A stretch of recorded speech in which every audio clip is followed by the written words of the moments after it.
अस्सलाम वालेकुम रहमतुल्लाह। डियर स्टूडेंट्स, ये 10th क्लास फिजिक्स की जो न्यू बुक आई है वो आप लोगों के सामने उर्दू मीडियम क्लास है। यहाँ के शॉर्ट क्वेश्चन है, इंपॉर्टेंट है शॉर्ट क्वेश्चन।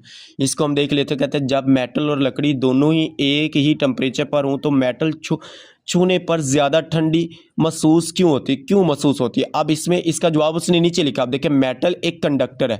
कंडक्टर हम उसको कहते हैं जिसमें से कोई चीज़ आसानी के साथ गुजर, मीन करंट कह लें, आसानी के साथ गुजर जाए। जबकि लकड़ी एक इंसुलेटर है। इंसुलेटर उसको कहते हैं जिसमें से करंट आसानी के साथ गुजर नहीं सकता। जब आप मेटल को छूते हैं तो वो आपके हाथ की हरारत को तेज़ी से जज़ब कर लेती है, इसीलिए वो ज़्यादा ठंडी महसूस होती थी। इसका जवाब उसने यहाँ दे दिया, यही आपने इसका जवाब कर लेना। लकड़ी की वजह क्या है, लकड़ी हरारत को मेटल की तरह नहीं जज़ब करती, इसीलिए वो हाथ को इतनी ठंडी महसूस नहीं होगी और निस्बतन गर्म महसूस होती है। तो यहाँ तक आपने इसका आंसर भी इसकी बुक के ऊपर ही लिखा हुआ है, सवाल भी है और आंसर भी है। तो ये सवाल शॉर्ट के पॉइंट ऑफ व्यू से इंपॉर्टेंट है, इसको आप लोगों ने अच्छी तरह से तैयार कर लेना है। इस तरह के मजीद शॉर्ट क्वेश्चन समझने के लिए चैनल को सब्सक्राइब करें। ओके, अल्लाह हाफिज़, thanks for watching this video.